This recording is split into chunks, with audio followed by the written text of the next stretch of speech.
Well, well, well, good morning, friends. Here we are, starting Coffee Talk. This is Guido. I'm coming from the left side of the Atlantic. And this is Pilgrim from the correct side of the Atlantic, again with his Guido mug and a cup of tea. Yep, I don't have a tank mug today. I have my standard. Sometimes when I'm feeling in the mood, I get out the problem with political jokes is that they get elected. Yeah, the non-political mug that you've got there. That's right. Well, it cuts across both the parties, at least for the Absolutely, states. it's politicians as a generic. As a generic, yes, not any specific situation or. Anyway, here we are. They're all the same. Yeah, but we're talking tanks. We're going to talk tanks and other random tangents and such and whatnot. We got Stickler, Bonzi, Kedge. Who else is in here? I think that's all that's been talking. So you know what I did with another TV viewer, Carbo. Oh, okay, very good. Welcome to everybody who has come. We do have some drops. Oh, we just right off the bat, tinfoil hat grill, right on. Tinfoil hat grill. I like it. Cool, like that. You got Kedge is in, Srinfield, Joey, Heisenberg is in as well. Hey ho. So you guys heard a little audio at the beginning, right before I turned the stream on. I said to Pilgrim, I think I have all the audio stuff set up. Unusual, right? So I hit the stream button and you see the starting soon sign. Well, then what I did is I rearranged my audio for the headset, which is how we finally figured out getting the sound right for you guys. And I forgot to mute that particular channel. So that's why you heard Pilgrim. Well, you see, like I've said before, you must have flown that jet with somebody else actually doing the controls. You just sat in the back, didn't you? It's hard, man. Audio is just, it's so, you know. Yeah, it's one or the other, isn't it? It's either on or off. Well, then we were discussing my software for my Logitech camera. I used to be able to zoom, and I guess it's corrupted. It's been slowly decaying, and now I can't control it. It's out of control. Yeah. When he first calls me, the picture I see reminds me of the days when I used to drink alcohol, and I'd wake up in the morning, and that's how I would see the world, slightly blurry. To be fair, that's the best way to look at me. I mean, yes, I've heard that from many sources. Yeah. Happy Valentine's Day, Wayne.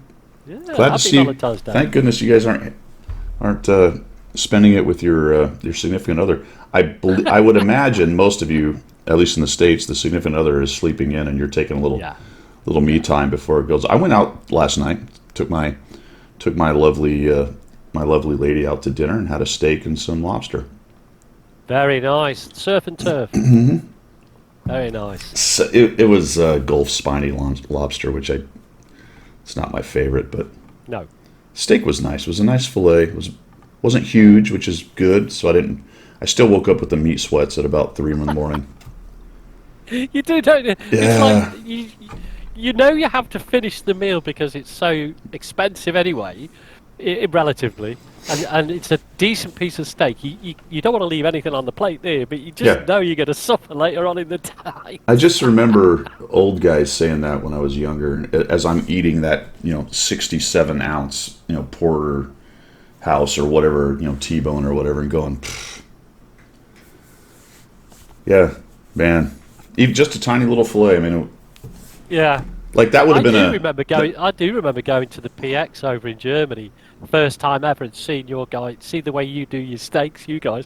It was like, I'm no joking. I mean, it's probably small to you, but it was like that thick and this big. Oh yeah.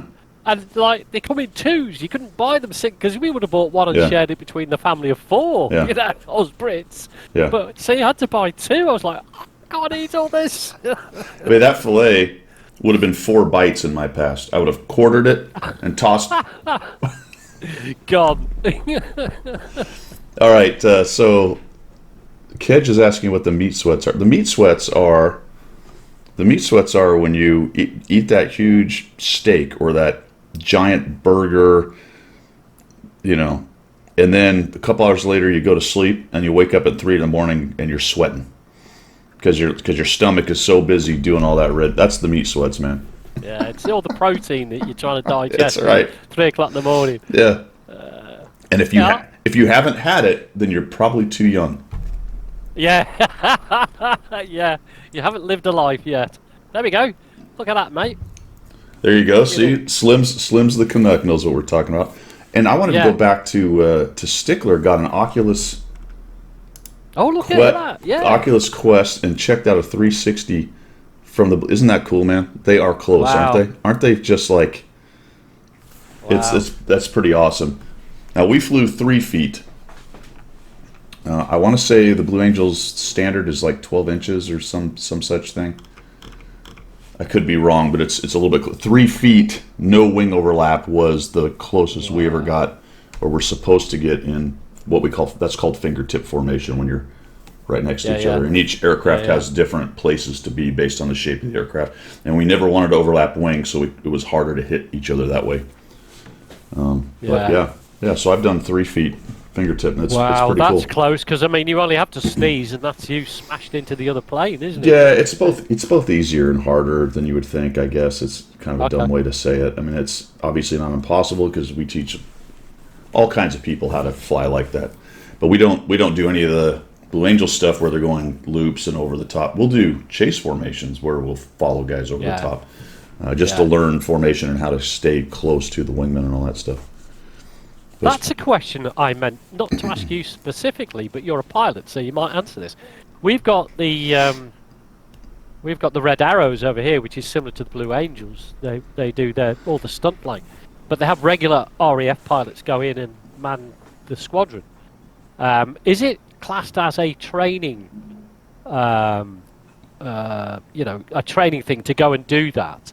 Is it a kudos on your record because you've got that? Oh, definitely, yeah. It's a feather in your cap. Yeah, that's definitely a desired, I guess. Not everybody wants to go do it, but it's certainly a high status kind of thing. Absolutely. Yeah, they don't just invite. Because of the high profile it is to the public, I guess, and it must teach you how to fly your plane to the very, very close limit. Well, we always make the operational guys make fun of it because you're doing loops to music, is what we would say. And it's not tactical, but these are all accomplished fighter pilots. It's not like you take a new guy and do that. So they're all usually tactically proficient guys, 99.9% of the time. Right. Okay. And they're doing it as a front to the civilian population, as part of a recruiting tool, to show the possibilities and the best of the best and all. And so it's very cool. I think the two services do it slightly different, and this is old info, so it could have changed. But technically, the Thunderbirds were an operational squadron, in that within X amount of time, they could be turned back into operational F-16s by putting the gun back in, repainting them, and all that stuff. Yeah. But my understanding is that the Blue Angels were a dedicated kind of training squadron. I don't know if that's necessarily true, and I imagine they can probably turn the F-18s back to combat capable pretty quickly as well. Right. But high ranking, they're all going to be captains and majors, and of course the squadron commander will be a lieutenant colonel. So there's no lieutenants, and they're all going to be senior captains, probably getting close to putting on major. But you're talking anywhere from 8 to 12 years, I would say, would kind of be the core of the squadron, with some majors at the 10 to 14 year point, looking to go to lieutenant colonel pretty quick.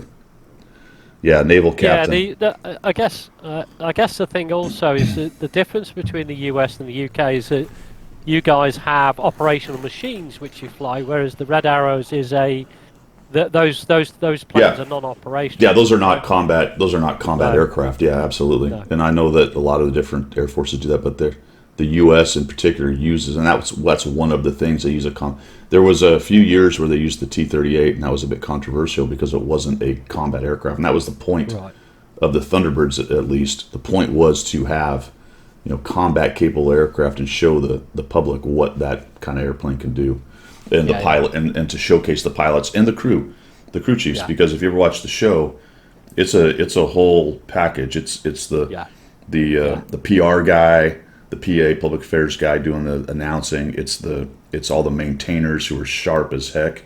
That is also a plum thing. Maintainers like to do. It's hard though, because you travel and it's very demanding, and you have to be on your game. And there's There's dress and appearance standards you have to meet that are Yeah. well stricter than standard stuff. Your the way you comport yourself and your conduct has to be exemplary.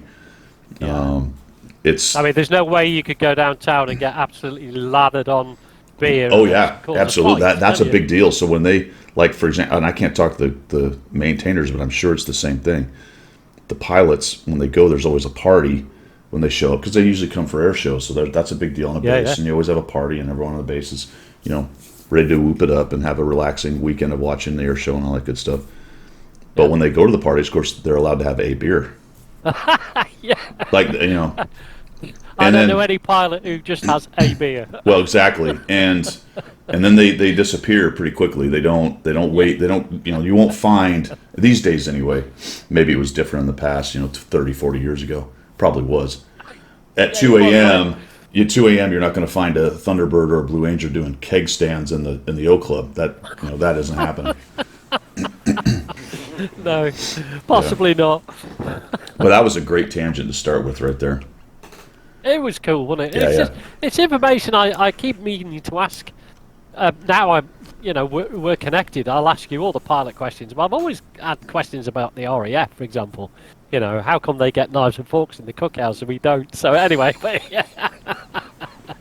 there you go. Good decisions, Pilgrim.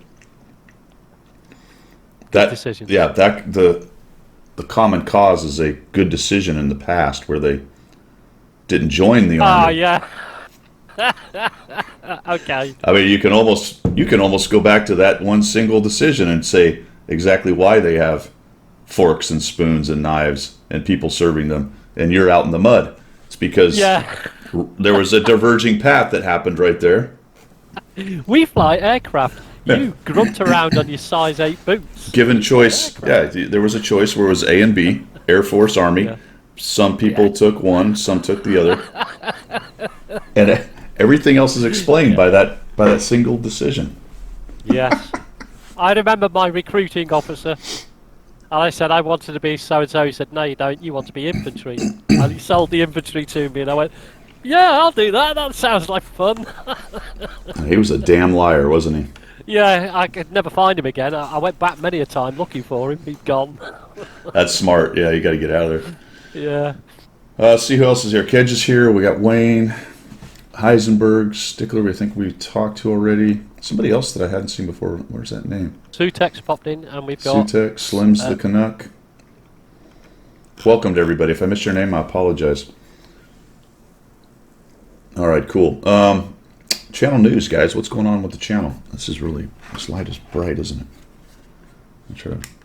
That's maybe a little better. All right. Yeah, look at that. You're on the. I can't do that. I've got daylight. You can You can turn daylight on. change your blinds a little bit. Yeah, I have to turn the blinds out. Yeah. Okay, so we got drops today on this stream, so that's pretty cool. Hopefully, That is hopefully cool. you guys pick something up. And can I remove my tinfoil hat and say I get drops? I had drops off the World of Tanks NA stream the other day. Excellent. I didn't even know it. I got a Valentine's drop for that, Yeah. and I got drops off this one and loads of others. So it works. I Yeah, didn't think it worked, but it does. The Valentine's thing should be live for this one. So I mean, I know a lot of you guys already watch streams, so you may have already picked them up. And there are some epics in there with I think some styles and stuff. So hopefully somebody gets one. I actually heard some people did get some of the EU CCs. I was on the forum and some people said, yeah, I got Skill or whoever it was, the ones that were. So they were working. It's just they were really, really rare, I think was the complaint right there. 100 Battle Challenge ongoing. I'm actually blazing through. I have like almost 70 battles in the 122 TM now. Wow. I've been enjoying that. We're going to talk about that in a little while. Both the marathon and the tank.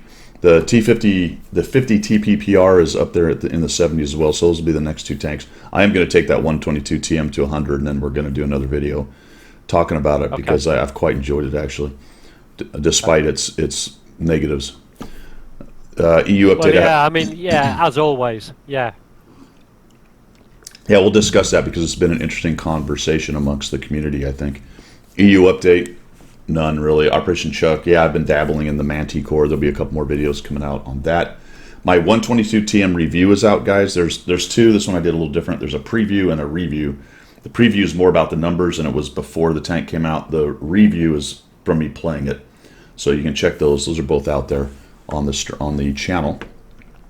We did Global Game Jam, which has nothing to do with tanks. Created a little single level game, and it was actually on their showcase. I'll try to remember to throw that link down there. The other thing I've been meaning to do, I've threatened to do it. Hey, Low Blow, how you doing, man? Hey, I'm gonna do a video with some of that stuff because we do have a website and there's several games on there and things that we have that we've goofed around with. So let guys check that out. You can actually download the code on it, and well, the executable is there, but if you've got Unity, you can always port it into Unity and check out how we did it. I like that game you put out there. It was ages ago when you first started doing your YouTube channel, and there was one game I think you did with your lad, and it had like cones of fire, and you'd go around. Yeah, that is awesome. I wanted to play that. It was like going back in time with that game. I was trying to. I've been trying to get Slick, who's the partner, to revisit that one and turn it into an actual playable game. The one we did for this game jam actually has a similar capability. The whole thing is just the idea of radar and finding things like that is kind of, to me, compelling. Maybe it's a vision kind of system, I guess, really, at the end of the day. Yeah, if you market it right, it would pick it up. I mean, it is. You can imagine the complexities behind that. Yeah. You know, you need the vision, you need the movement. It's quite cool. Okay, and that's it, I think, for channel news. Oh, stream tomorrow, I believe. So I should be streaming tomorrow. I have Stack Up in the afternoon, but I think tomorrow morning will go from 9 to 12, so I'll have a stream next week on Monday or tomorrow. All right, cool. That's it for channel news. Missions and specials.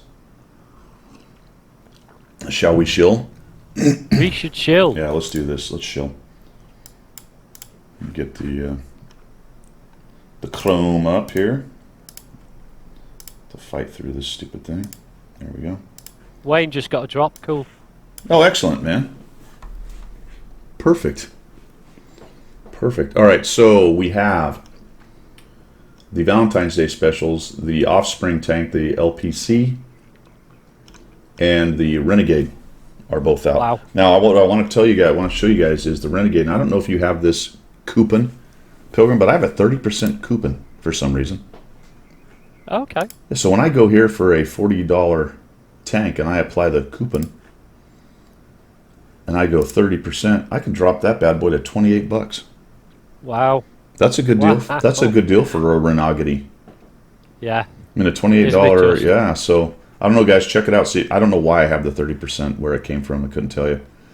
But if you've got a 30% and you're in the market for a Renegade, you can get it down to $28.69. It's a pretty good price for that tank. Well, and that's well worth it. You know, well, it's only well worth it if you want to spend the money. Right. But it is, if you're going to do it and buy a tank, that is well worth it, because the Renegade is top notch. I love that tank. It's about as cheap as you're going to get a Tier 8 premium, that's for sure. Let's see. So we've got the Valentine stuff going on. The Lurva is out there now. On the other hand, in the case of the Lurva, it's got the Anhalt Lion style on it, so you can't get that thing any cheaper than, and I don't remember if the 30% went on this. Let's find out. Yes, you can. So, okay, so I can get this down to $44. Yeah. Which is an okay deal for an 8, but remember, you're getting the $17.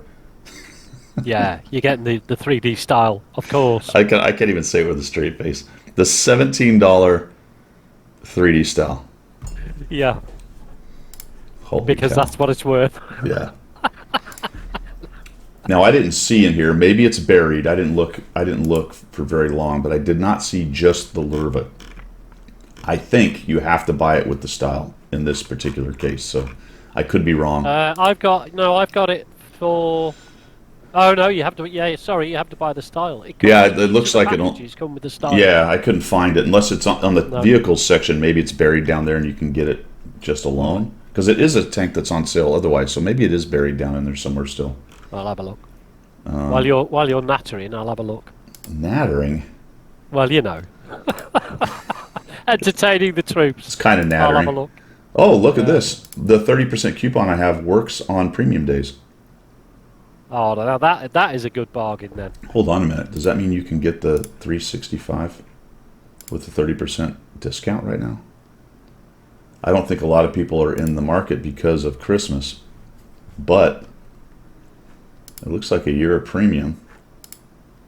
I can discount 30% right now. Again, if you've got that, yeah. So a year of premium for $67.59, that's a good deal, folks. Isn't it just? I mean, Yeah, you can get the louver on its own. okay, there you go. I probably ran about $45, I'd say, £38 sterling. Yeah. But it's in the vehicles section. You're right. It's low down.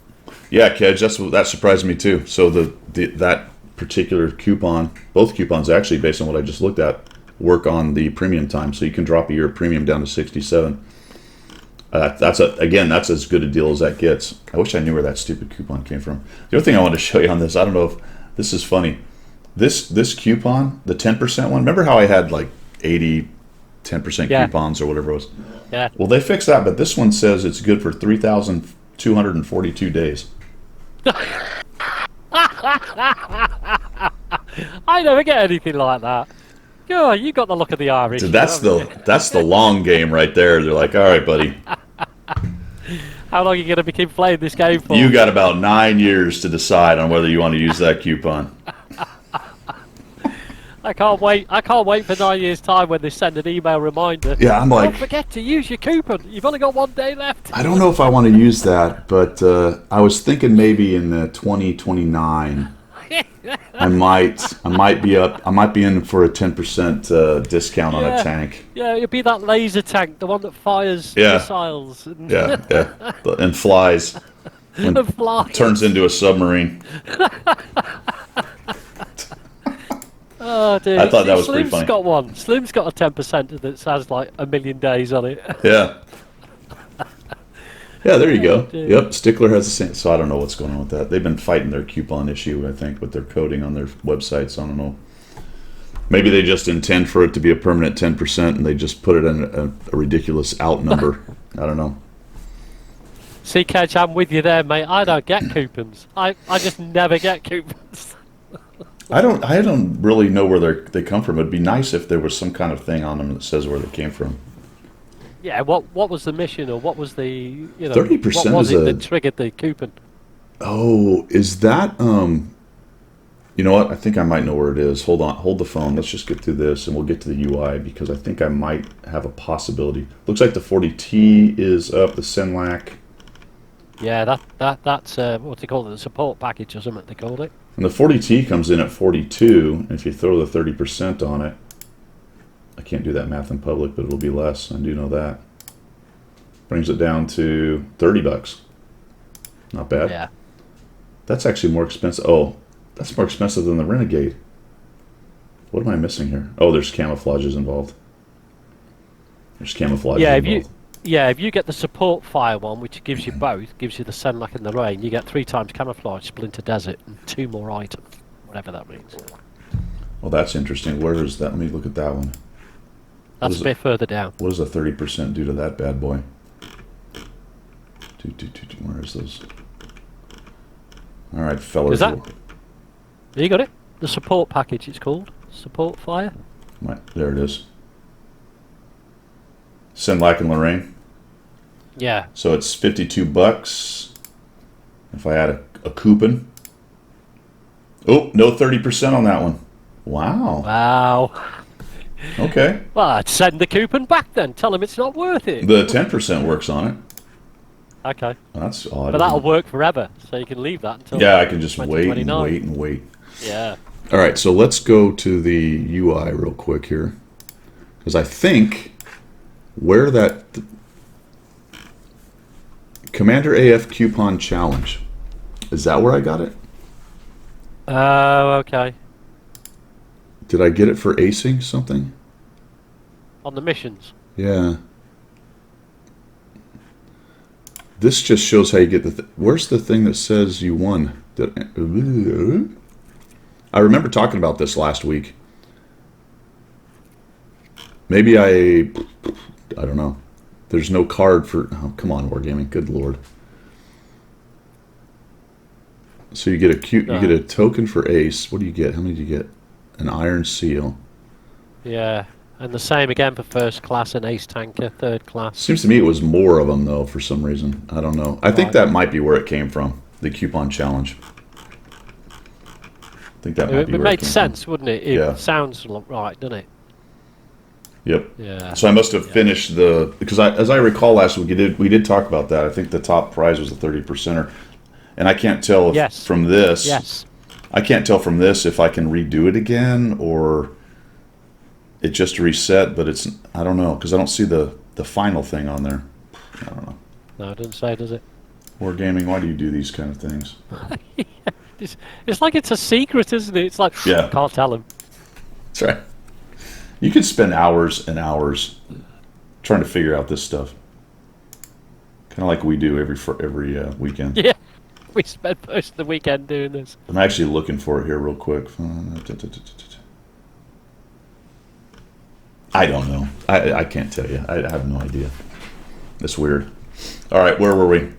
Shilling. We were shilling in vehicles. I think you were in vehicles. You got Yeah, past golden premium. we're done with vehicles. We're done with that. It does look like you can redo it, doesn't it, Slims? So I don't know if anybody knows. Kick it down there into chat. But a 30%. Yeah, that's a good point because it does say naught of 3 completed, so it looks like you can do it 3 times then. Yeah. Yeah, I don't know. All right, let's take a look at the missions anyway in the UI here. We've got On Track, 13105. There's the Coupon Challenge, Watt Salute for veterans, standard stuff, community hunting, Charm Collection, which I think I'm finished with, yeah. That, remember, guys, the Prime Gaming has another loot box out there, so make sure you've done that. There's a commander involved that you can get, and then there's some missions. So that's the Charm. That really seems to have taken kind of a backseat to this whole deal, hasn't it? Yeah. You know, Yeah. you had Starlight. That's the other thing. I guess the boys tie-in is gone. We got a couple commanders. We got 2 crews and a tank. That seems to be done with because now we're on to Charm Collection from Prime Gaming. Valentine's Day weekend is ongoing, guys. There's some decals and emblems and whatnot that you can get.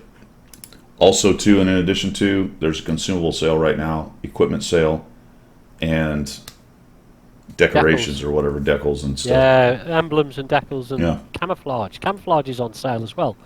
25%, I think. Very good. So that was 2 weeks in a row of consumables, which was weird. Wayne, oh boy, decals.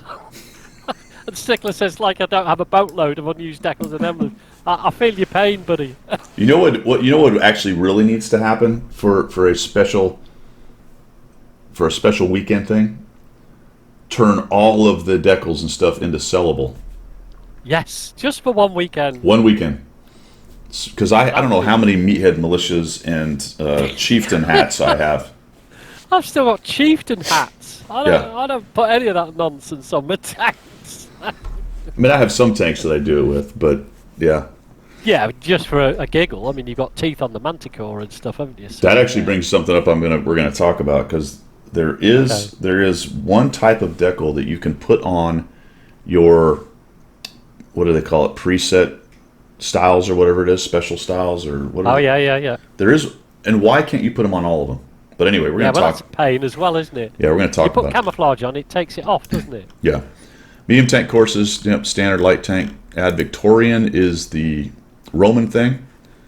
Yeah. This has been quite a grind, but it does go to February 27th, so you still have some time. I finally opened up the last one, so I need to damage another 44 vehicles to get this style. So there's a style involved, and more decals, and emblems, and inscriptions. Yeah. Load of Roman stuff on your tank. I did. Oh yeah, a 5 key emblem, Wayne. Yes. Remember that? Shh. How many shields? How many shields do you see there? Okay, I'll count them. Why have I lost that now? What? Why has that gone? Oh, there you go. No, I've lost it. You've lost? It's right there on the screen. Yeah, no, it's not. I can't see your screen. It's blacked off. Oh. I've got it. Well, I'll tell you. There's 5. Yeah, joking. No, I had see? it up on my screen and then Yeah. 5. 5, yeah. Well, there's actually 4.5, 4 3/5, I guess, maybe something like that. Right, so we've got to complete Ad Victorium to get the 5 keys and the Yeah. old garage with the something special. Well, I think it's still broken though, because there's only half a shield on the one, so it's 4.5. Maybe this is You'll the problem. never get the 5 keys. That's why the 5th You'll key never never. get the 5. Never. We only ever got half a key, so it didn't work. I'm going to go and bang my head against a brick wall now. WZ, I'm going to take my hat off. I'm going to go and do this. WZ113FG, Watt Salute Heavy Tank Courses. Commander AF's code is.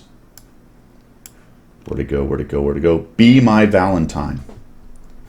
Be my Valentine. Get you a Valentine 2, which is, I get it, it's Valentine's Day, but that's a tier -7 tank. Yeah. 3 days of rental for a Valentine 2. You can rage around and slap noobs. And then you get 300% free XP PRs, which is really the best reason to put that in, is to get more PRs. Well, I've still got the Valentine, so yeah, I mean, everything else triggered. I got the 5 times, whatever it was, and all that sort of stuff. But Yeah. I mean, to be honest, it's a bit naughty. I've got quite a high win rate in the Valentine. Not that I've played it lately. No, don't get me wrong. But whenever I played it, I obviously must have enjoyed it because I think I've got a 62% win rate in it. So. Yeah, because it's seal clubbing. Well, it wasn't Seal Clubbing 3 years ago. It might have been, actually. Oh, man. Slims. Sorry, 67%. It's definitely Seal Clubbing. Slims made a point here. Let's go check that out. I was not aware. Add Victorian. What tanks can you do this in? He is correct. That is why I haven't finished it. Good. Well done, my friend. Thank you. So Yeah, it looks like Pax Romana, for whatever reason, which will remain forever unknown. Well, we all know what the reason is. But anyway, the Rinocerante and the Basante, probably because none of the other tanks have TE at the end. Good reason, yeah. That's exactly They're why. also not named after animals. So the bison and the rhinoceros are the only two that you can finish this mission. Good to know, actually. That is good to know. So I can get that done. Well, thank you very much. Thank you very much for that information. Very good. Okay. The Platoon Mission thing's still going on, where you get top experience, top damage, top kills, or something like that, and you can potentially get a free tank. So that's just something that happens. Get yourself your best platoon together and see what you can do. That will be actually interesting to see who wins those things. Like, there's going to be some crazy numbers. You know, some super unicums are going to get together and just drop stupid amounts of damage and experience. You see, that's why it's always slanted, isn't it? Because you will get people who will do that all day long. Yeah. All day long. So you're like, don't take much notice of that. You know? See what Hirsenberg's put. The Pilgrinomics, yeah, I have played the Valentine slightly more than once, you know. I had a tank. I don't remember which one it was. It was one of the reward tanks, I think. My first game I did, I don't remember what it was, but it was like a tier 8 and I did 4,500 damage or something and I won and I had this, stupid experience of 1,400 or something. I left that for years. So I'm like, look at that. That's how good I am in that tank. Because naturally what happens is you just extrapolate that result into the future. Yeah. And with your 10% coupon that lasts for a gazillion years. Yeah, and 5 keys. 5 keys. And two shields. 2 turntables and a microphone, and you're good to go. Yeah, they are. Oh, they posted last week's winner. Okay, but why would they not show the result? Well, that doesn't make any sense, does it? So these guys, they always fail to think. They set a low standard and fail to achieve it, don't they? Yeah. I used to write that on my recruits' reports, you know. They used to hate me. He sets a low standard and he failed to achieve it this year, so he needs to be back squadded. Since the last report, this recruit has hit rock bottom and continued digging. Continued digging, yes. He is below rock bottom. In fact, he should be out there in Civvy Street doing something civilian. There was a thing that went through the Air Force, it was years and years ago, but it was purported to be actual things from British fitness reports, and they were fantastic. One of them said, "This man is robbing a village somewhere of an idiot." Yeah, I've seen those. Yeah, I have. Yeah. You get things like, everybody should breathe deeply because this idiot is stealing oxygen off the rest of us. Yeah. There was when I was a personnel lieutenant, my first assignment before I started flying, we had to, when they did promotion boards, we had to take the records, and this was when there were still paper records, and personnel had to go through them all and kind of make sure there wasn't any missing stuff. We did it manually for the base, for the 20, 30, 50, 100, however many people were up for promotion. This was a colonel's board, an 06 board, so there was probably 30 or so lieutenant colonels that were eligible for it. Right. Actually, this one was less because this was a JAG board, so there was only 3 or 4 of them. So we were going through the records, and this, I was trying to, yeah. She was a lieutenant colonel, and she'd been at, this was in the 90s, so she got in the, I want to say, the mid-70s or something like that. Right. Maybe early 70s. She's probably 16 years in or something like that, mid-70s. And she had some fitness reports from a colonel in her early career that had 0 details and were all like platitudes. Like his report was, this officer is like Midas. Everything she touches turns to gold, and there were no details about what she did. And it was the best thing. I actually took a copy of it, and I don't remember. I redacted all the stuff. All I did was take the body of the words. So I didn't take any socials or anything, but I just wanted a copy of those words. It was hilarious, man. It was unbelievable. People actually sit down and think about what to write, don't they? Not. Oh yeah. Yeah. It was used actually in the squadron for a while of how not to write, because by then they had got into the whole metrics, and you make sure you talk about what they actually did and give examples and data and numbers for how things went. But this entire that's how we went exactly like that, Guido. Because we used to have those tick box reports and then a little blurb, but then they said you've now got to probably even better these days. But when you write the report, you had to have a set number of characters. You couldn't go over or below. Right.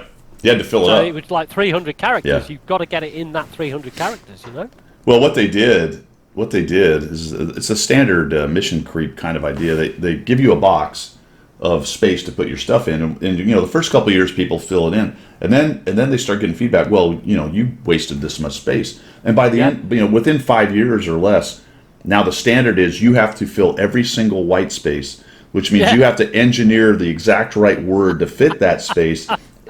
Yeah. And it becomes this bizarre exercise of not saying what they did, but trying to fill a space with enough words and say what they did. Yeah, exactly. You start getting the thesaurus out and trying to figure out long words to fill the gaps, don't you? And then the rules just start coming. How many dashes you can have, how many indents, how many sub-bullets, only one sub-bullet per bullet. You can't say the same thing twice in different words. All the different... It's absolute bollocks, isn't it? But within 10 years, the system gets rewritten because it's turned into a complete shit show, and then the same process starts over again. Yeah. How the hell did we get on that? Where are we? Subjects du jour? But it was cool. All right, subjects du jour. Are we there yet? No, I think so. Yeah. We haven't done the news channel yet with the. What news channel? Because I can't see your screen. Have you been to the World of Tanks? Oh, you want to go back to see what's going on article-wise on World of Tanks? Okay, yes. Let's do that. Yes, okay. We haven't done that. Oh, okay, there we go. Well, I don't know what's... Miss out? You may have blacked out.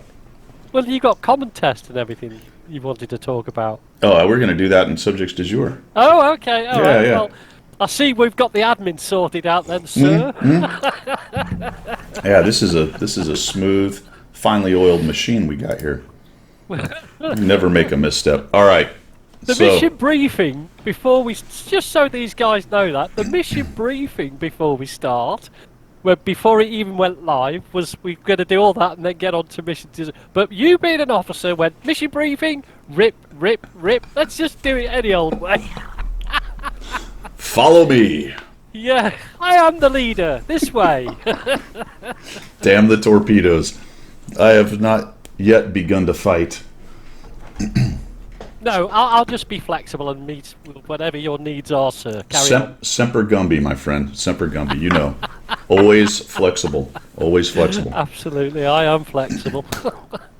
122 TM marathon, guys. How are you doing, man? Pilgrim, what are you? You said you're on 2 or 3 or some such thing? Yeah, I got on level 2 only because I haven't really focused on it the last week, but I will make a concerted effort this week to get it done. So the lunar challenge is ongoing, as you guys all know. I am currently on level 4.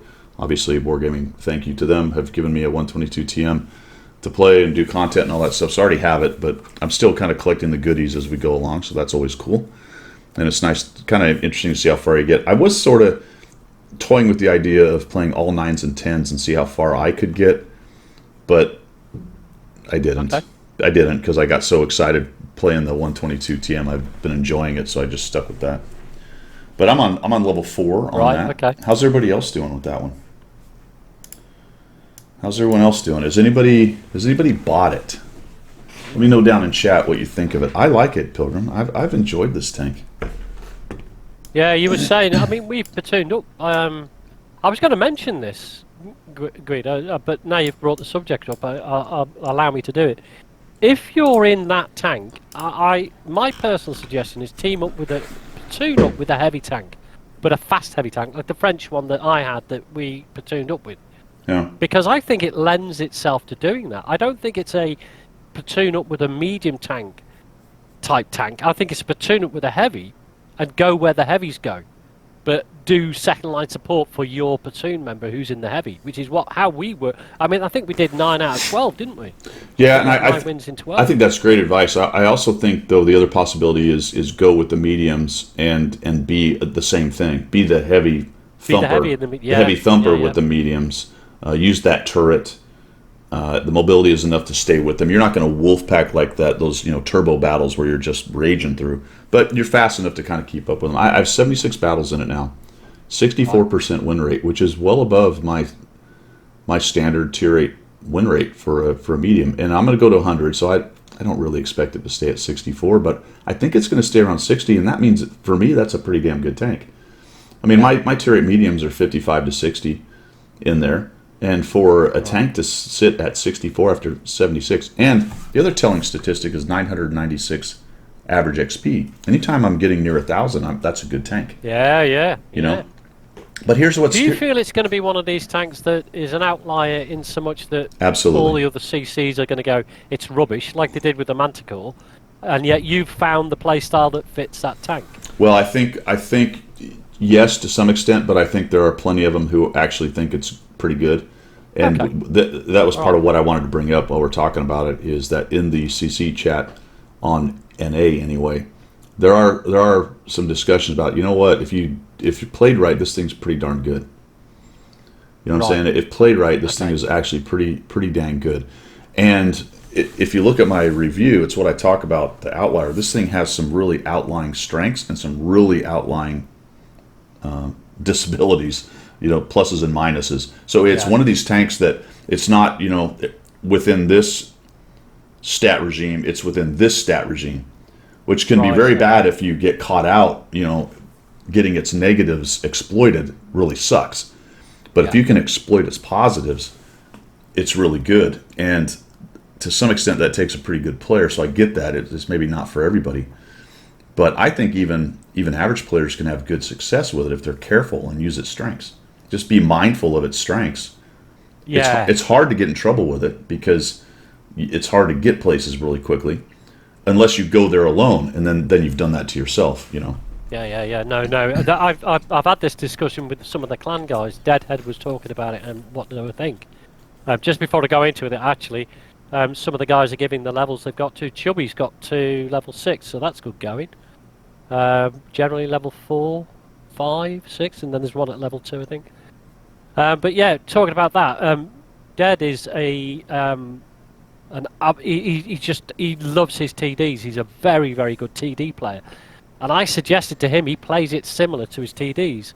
Second line support, hold down with that massive alpha gun. You've got to treat it like that if that's your play style. Would that work then, do you think? Yeah, I've had success with that, but that's not my style, so I don't do it a lot. No. If No. forced to, or in certain situations, it can do that.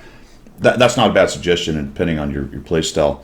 But the thing I want to touch on here, and the reason why I wanted to discuss it is because it's a great example, again, of an outlier. You brought up the Mana Core. The Mana Core doesn't do a whole ton of damage, and it's not... But the package and its outlying abilities makes it a force multiplier, which is what we talk about in the U.S. military, and I'm sure you guys have talked about that too. It's a thing that doesn't have a direct impact necessarily, but because of its ability to force multiply other capabilities, it's extremely important. On the 122 TM, 51% survival rate, guys. Well, that tells its own story, doesn't it? With a 0.58 armor use efficiency on a medium. But that's huge. This thing influences fights by sticking around. Yeah. You know what I'm saying? Exactly that. End game with that is obviously going to be quite important with that big hitting gun. Yeah. So it sticks around, and it influences wins by presence, not necessarily by dropping a ton of damage. If you look at my DPM, it's only 1,690, and that's not amazing at all. It's good, or average, I guess, for my tier rates. If I go through my tier rates, are all, my good ones are 1,1900 generally, and my average ones are 1,600. So it's right in the average, but its win rate right now anyway. Again, this is a relatively low sample size, but 76 is becoming relevant. It's starting to get to the relevant region of sample size. Yeah. But it's not 50. It's not 45. It's clearly a performing tank. Whatever you think of its relative strengths and weaknesses, at least in my hands, I've been able to really do pretty well with it. Yeah. I think that's a good point on that side of things. Is you've got to find the balance with the tank where its strengths are, and continually play to the strengths. Which is when we play together, I've seen you do exactly that. So, and that's not because you're a good player, because you are a good player, but that's because you're a person who thinks about that particular tank and where it would be best suited. So that comes into with positional play, end game, preserving votes, and so on and so on. And that all comes in with experience of being a good player. Somebody like me who's an average player which struggles to meet that. Yeah. I will get most of my tanks around about the 50% mark with a few outliers, because that's my level. Right. So it just shows the difference. With that sort of tank, if you're a very good player, you can do well in it. Well, yeah, and that can be said about any tank, clearly, right? I mean, that's just the way it is. If you're a better player, you're going to have better results with any tank, whether it's good or bad. So, but my point on this tank is it's actually pretty good. It's at least competent, and I am leaning heavily towards above average, slightly above average. Okay. Just because it has a lot of the things going for it that are important to the game. A turret that's strong, so you can peek, enough depression to do some ridge sniping, which opens up terrain on the maps that are important. Nice alpha, really good accuracy. I mean, those are four of the most important things you can possibly have in this game. Yeah. The other things what do you give up for that, though? Well, you give up some, but it's relative to another medium. It's mobile enough. It's faster than heavy tanks, most of them. Right. Okay. But it's slower than reasonably agile medium tanks. So it's kind of in between. Okay. But it's enough for the maps that you have to get where you need to be. Yeah. It's painful end game when you're trying to do cleanup and you can't catch up. You're not. That's going to I've hurt. seen some of those videos of yours. Yeah. Like, That's going to hurt DPM. Yeah. It doesn't fire very fast. Obviously, it's got a horrible DPM. That is going to limit DPM. But limiting DPM doesn't mean you can't survive and be a factor to the fight by being at the end of the fight. You know what I'm saying? So, I don't know. It's an interesting tank, and I think these numbers show a lot of it puts the lie to a lot of the, if it doesn't have DPM, it's terrible arguments, which Yes, is what yeah. you almost the immediate snap judgment for any tank is you get all the contributors digging in and are looking at the DPM, and all you hear is DPM, DPM, DPM, DPM, and that is so overblown, so overblown. Yeah. I think you're quite right. There is that there's always a set mindset about anything in life, and if you take this game, there's a set mindset that every tank you play has to have this particular parameters, otherwise it's not any good. Well, who's determining those parameters? I mean, each one of us can play the tank any way we like, and if you find a way that it works, then you use it. And it might not have great DPM, but you obviously have found a way to make that tank viable. And as you said, it's nearing above average. It's not sitting on the average. So Those numbers are important. It's just you have to take it into context and understand how the larger picture works, how the game is played, what's actually important in the game. Sure, I'd love to have 3,000 DPM on the 122 TM. That's not what it has. That would make it so overpowered. Though, yeah. with the so it's the wargaming doing the balancing thing. And when I looked at it, I went, it's such low DPM that may be near the cutoff point where it actually really hurts it, despite all of the bonuses it has and the good points that it has, despite all of its strengths. Yeah. That may be such an Achilles heel and the weakness. But I wasn't willing to say that. I mean, I said I think maybe, but I didn't want to make a definitive call on stats because I don't know how it plays. And I looked at the strengths and I went, there may be some good possibilities here. And the fact is there are.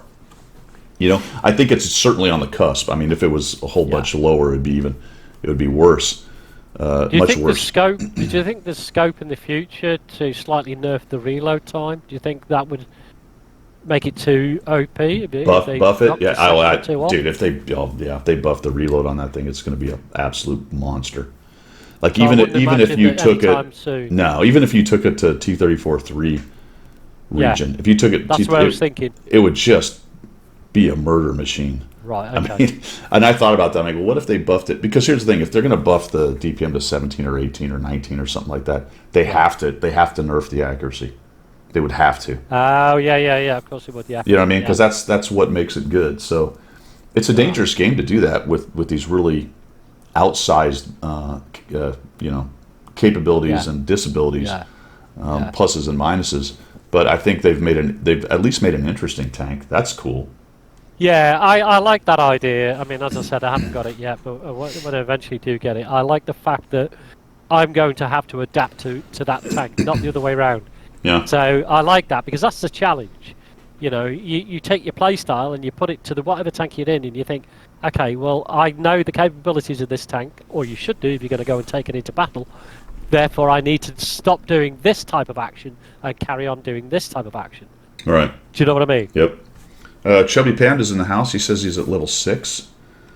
Wayne is at 3. Heisenberg is on 5, almost to 6. Oh, Heisenberg's burning through. Slims is on 2. Looks like Kedge is on 4. Bonzi bought it. Just got home just different. Okay, welcome home, by the way, Bonzi. Fantastic. Limited to tier 9, 10, so I could play tier 6 and have to deal with Lemming Train. What did we talk about? Limited to tier 9 and 10. So I could play tier 6. But not, Stickler. I think that's not specific to... That's just the game. Looks like a TD. Yeah, can be played like a TD. Kedge says these marathons always bring, although reward an OP tank. Yeah. Yeah, they do. That's a fact. I've seen more T95s knocking around, I must admit. The old chieftains roll out every time. So this was a discussion in the CC channel that I think the matchmaker's been pretty good lately, and I don't know what the reason is. I've mentioned it multiple times on stream. I get a lot of pure tier 8 battles. I don't see 10s a whole lot. Yeah. Not enough that I go, ooh, another stupid tier 10. Now, I don't like being in tier 10, but you only see 3 or 4 tier 10s anyway, maybe up to 5. I think matchmaker is about as good as it's ever been in regards to the vehicles you're matched against.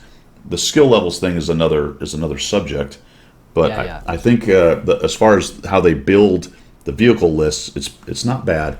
And maybe it's because there's so many tier 8 premiums out there. It's just more tier 8s in queue, and you get a lot more tier 8 only battles. That's one thing I agree totally with you with that is I've noticed that tier 8 you tend to get a lot of tier 8 battles, which is nice. I mean, as you said before, and I'm the same as you, I don't mind having a few tier 9s and 10s in there because it's actually, for me, it gives me more damage I can collect. Yeah. But but generally it's all been all tier 8 battles, which is great. I don't know about lower down. I'm not sure about from 5 to 8 whether that's changed any, but I do think the MM is almost there. Well, and you don't see a lot of top tiers in 8s. I'll admit to No. that. I don't see a lot of obviously top tier games in tier No. 8, which doesn't No. bother me too much. But so it's not perfect. I'm not saying it's all roses, but so Mel Deeth got one from his neighbor. That's pretty cool. Went and helped him. That story's brilliant. Yeah. That's really a good story. Yep.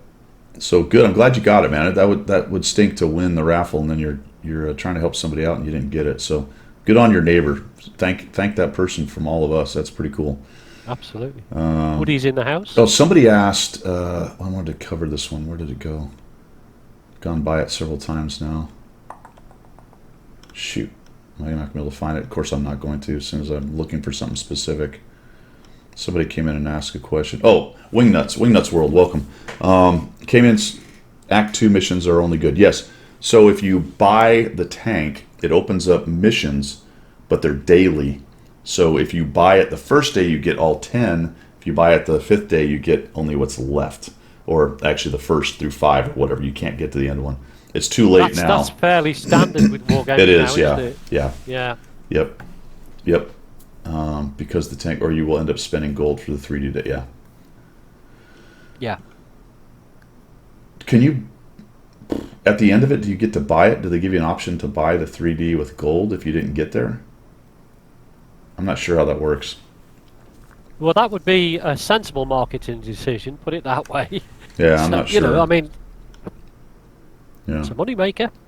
Okay, what equipment am I running? Wayne wants to ask. I am running. All right, so this has been all over the place, actually. It's a great question with many answers because I've seen. Who was I watching? I think it was Dacky.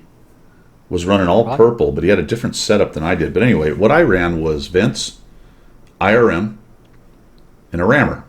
Now, I felt like the rammer was important. I want to get that reload down as much as possible.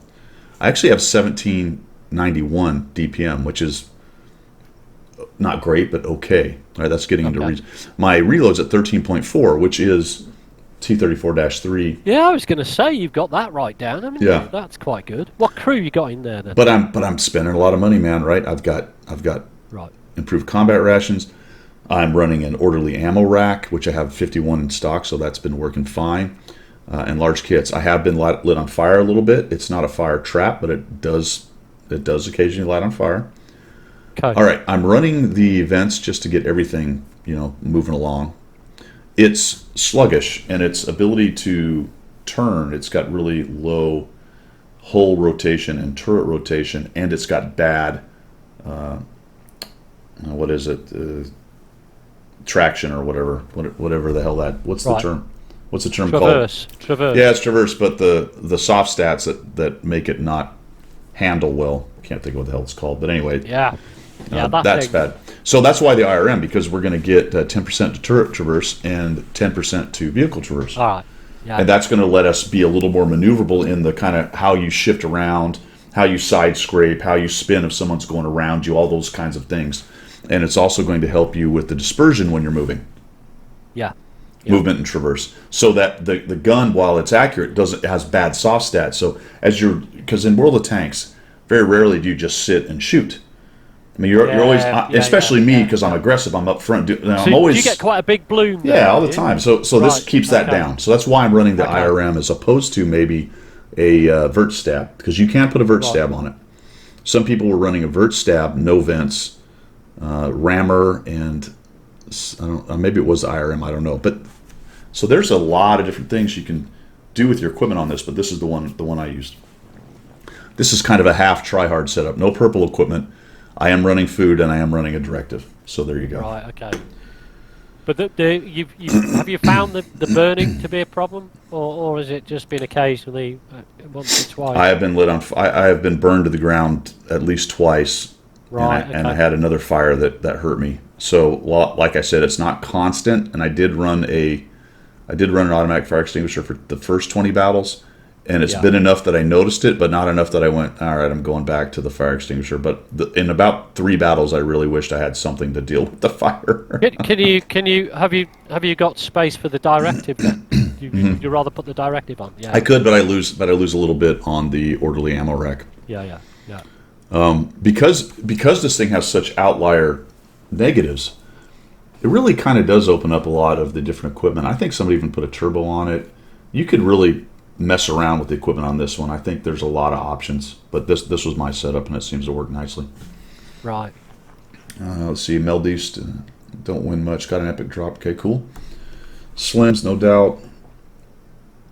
Lack the lady luck in. All right, it's going to happen, Slims. Come on, man. It will do. Keep doing the lottery. You can't win it if you're not in it.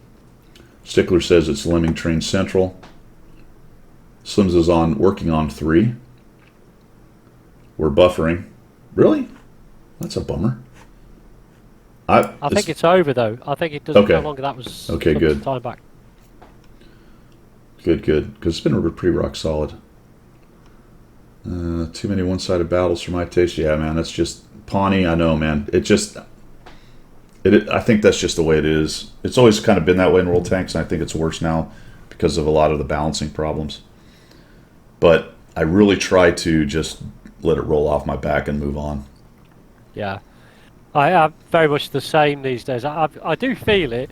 It is frustrating when it's a 15-1 or a 15-2, but the way I caveat now, I get over it and I don't get salty too much, is I go, have I inputted the best I can on that game? And if I'm doing my tank's HP and damage, and if it's a 15-2, I've done it. It's fine. Move on. Yeah.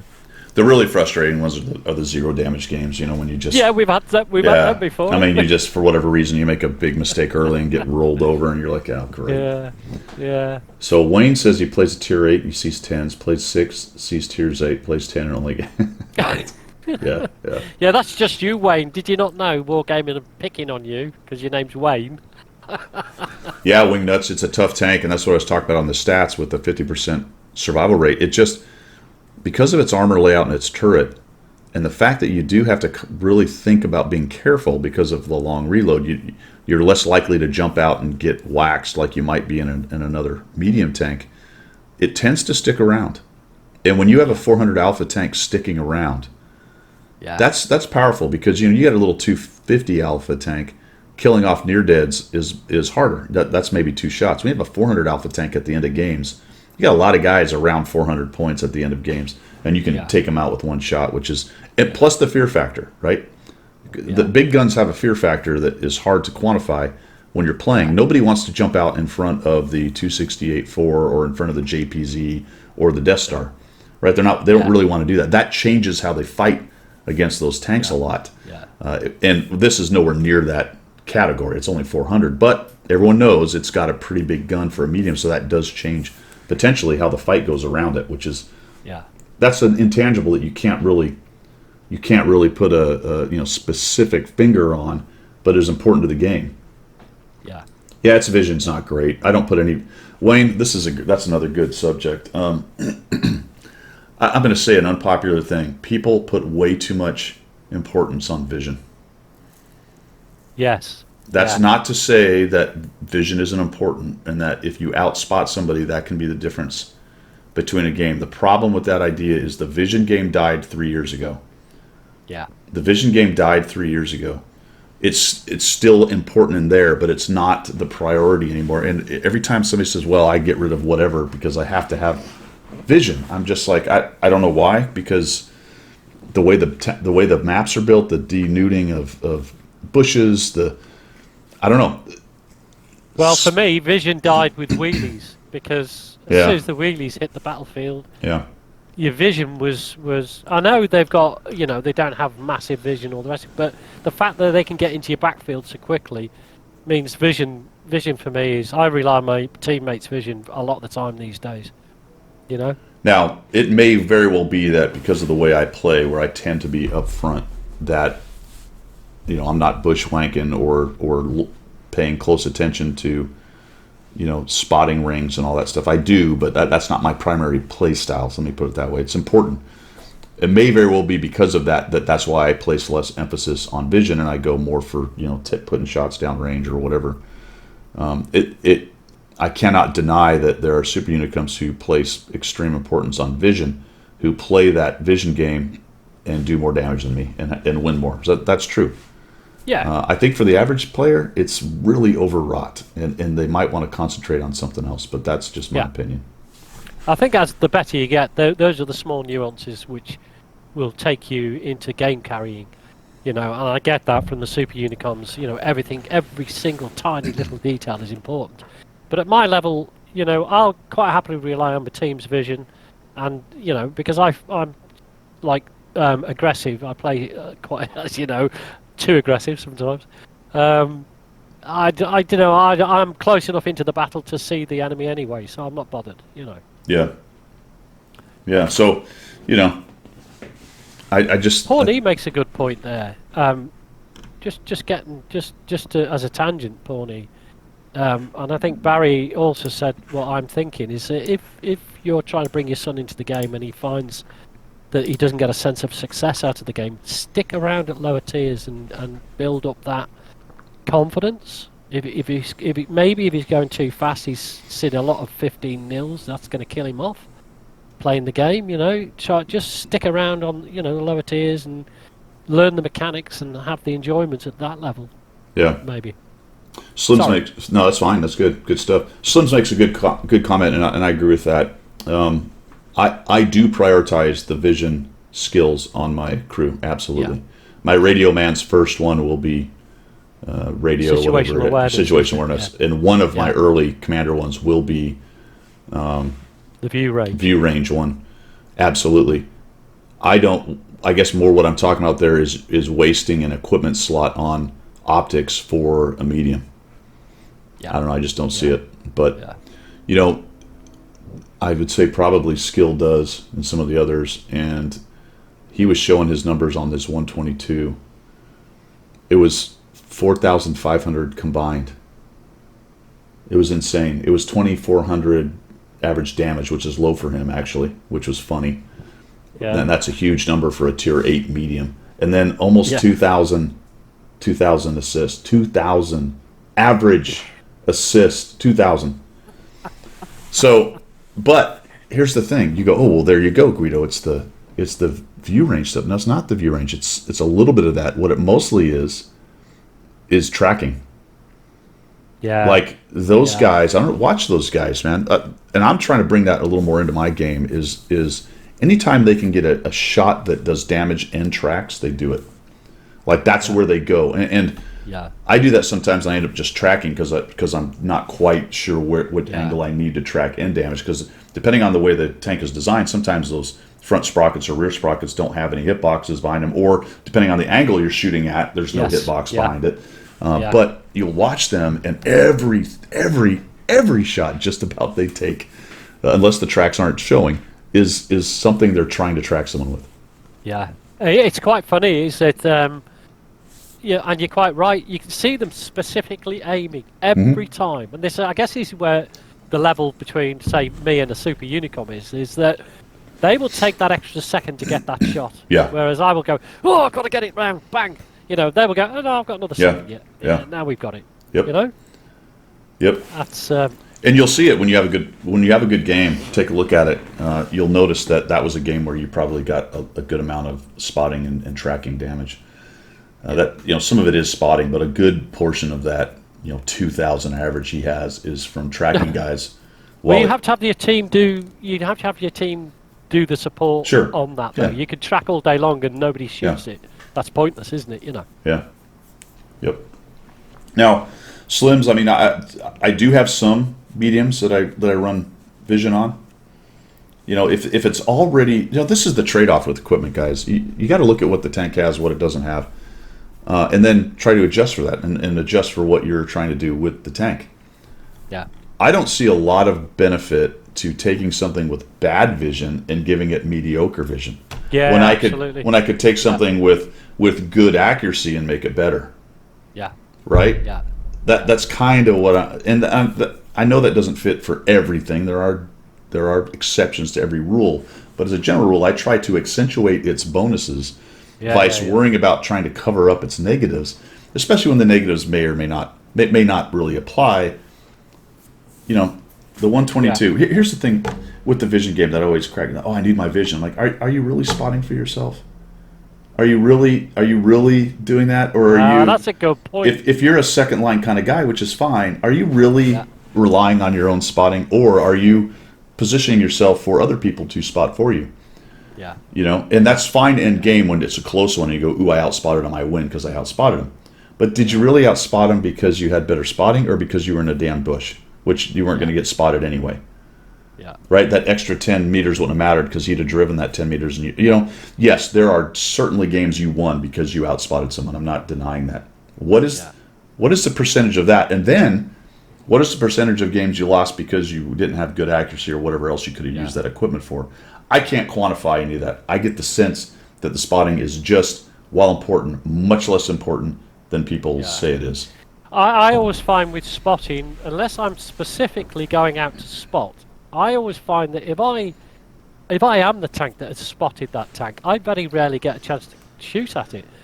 You know, either my teammates will do the damage and I'm still moving, so, you know, even though I snapshot, I'll miss. Yeah. Always. Or, you know, for me to then go, I've spotted him, stop, take the shot, that doesn't come into it because I'm trying to get to the position I'm getting to. Yeah, I've spotted him, but my teammates can have the damage. So I don't even set out in a medium to go and spot my own damage. You know, I guess. Well, we're beating a dead horse, but I mean, and it's a good point. If I have a choice between a vision device and say something to help with the aiming, okay, the accuracy of the gun, vents. Let's just call it vents for argument's sake. Everything I do with vents through the entire game gets a bonus. Yes. If I use the optics are situational to these certain optics things that you do, but not so over a large sample size of 100 games, you get more benefit in the game out of the vents or the IRM or whatever helped you shoot every time you shoot than you do from the optics. It's just just the way it is. I mean, some maps, the optics don't matter in any way, shape, or form. No, Himmelsdorf comes to mind. Right. You don't need optics on Himmelsdorf. Right. You know, and you can't specify which map you're going to get, so set your tank up, obviously to your play style, but no, the old school setup in equipment way back when used to be your optics, your gun rammer, and maybe, depending on the class of vehicle, it would be a camo net or something else. That was old school. Now, you know, I've learned a lot from you and a lot of other good players, is that some of the equipment is not that necessary anymore because you've got skill sets behind. If you've got a skilled crew, a lot of that is negated by the skilled crew anyway. So that's a good point. It's like anything, you know. You have to look at the way you set up your tank, look at the way you play it, look at the type of tank it is, look at its strengths and weaknesses. And if you look at it and go, well, the way I play and the particular tank it is, I want optics. I have optics on scouts. That makes sense to me. Right? I use the optics a lot on scouts. I used to use no optics and binocs in a camo net because I like to get forward and kick off the camo net and the binocs. But because of the way the game is transformed, I use optics more often. And you have CVS now. So now with CVS and optics, I feel like the camo net binocs thing is much less interesting. You have more capability with the CVS. So, anywho, that was long. That was all off the one. Hey, Sparky's in the house. Yeah, optics on the Barras. No, that's a good argument too because that thing is moving so much. It might be better to have optics than something helping with the gun, just because of how much raging around. And the optics are always on for those tanks. So, I mean, there's good arguments to be made for any of them, and I'm not poo-pooing optics necessarily. It's just the point of don't reflexively go to it because herder vision game. Give it a thought, and if that's what you want to do, go for it. But have a reason. Don't go, well, Unicum X said vision game, so all my mediums have optics. Probably don't need to have optics on all your mediums. Because that's the other good point, and you brought this out before, is generally as a medium, there's going to be 3 or 4 of you going to the same place. So even if you haven't got optics, the chances are somebody else has. So you're going to get you're going to see the enemy just as quick as your teammates see them. So, you know. Joe makes, there you go. Joe puts a turbo muffler and optics on his Cromwell and spots like a boss. That is one of the cool things about the new equipment system. There are these weird little builds that you can do to your play style, and add a bonus to what you do, which is fun. Yeah. There you go, and that's fun, isn't it? That's why we play the game. Is I think anyway. Because it's fun. Is that why we're playing the game? Yeah, it's definitely not because we get salty. I can get salty by doing the front garden. I thought it was to turn it into a job. Oh yeah, it is, isn't it? Is it? The grind, the 8 till 5 every bloody day. I've got to do this World of Tanks. Gotta get up and play tanks for 8 hours. Oh dear. Patchy, well, thank you for the follow, man. I appreciate that. Tin Foil Hat Grill was earlier. Chaz Farrat, I didn't even see that one. That was a while ago. Sometimes these happen in the middle of the night. Okay, what else we got? That's the 122 marathon. That was all about the 122 marathon. That was good, though, wasn't it? Do you not think so? No, yeah, it was good. So here's the thing I was complaining about. We go into the... what am I trying to do here? Oh, yeah. These preset styles, I didn't realize this, but you can... Where did I find out how you could do that? Preset styles. Wait a minute, hold on. Where is it? You can stick, okay. You can stick an emblem or a decal on. Yeah, well, the only certain kinds. I just noticed right here on this... You guys can't see it. Hold on. Let me... can I move it over here? Yeah. There we go. This little button adjusts. This is the style, sense of direction, Mark IV, that's on my 122. I noticed the adjust button. I've never noticed it before. So I click on it, and it allows me, and again, it's covered up, but it's the decals for, I don't know what they call them, decals for achievement or something, the mastery badge, the destroying vehicles, the number of games you play, and whatever. But they're the ones you get one for free, and then you have to buy the rest. Remember that? Yes. Yes. You used to get 2 or 1 this or thing, 2, this decal right here. They look like that kind of stuff. Yeah. Right there. Yeah. Why can't we put this, because this is the preset style, why can't we put all the rest of our decals on the preset styles? Clearly the game engine supports it because there it is. Yeah. Why can't I decorate my preset styles with all of the rest of this stuff? Yeah. Inscriptions, emblems, decals, effects, all this stuff. Effectively, it takes the camo off if you put a decal on, isn't it? Correct. The only way to use all that stuff is you have to use the part camo that you put on different parts of the tank. Passwords, what's up, man? Progress decals, there you go. So, yeah. I don't know, man. It's a small thing, but it would be cool if they would have let us do that. I can't really... Well, I've always said this about... maybe I haven't said it out loud, but I've always thought it, is why can't we decorate our tanks how we want to? Why is it always preset by Wargaming? You can have this type of thing, you can do this.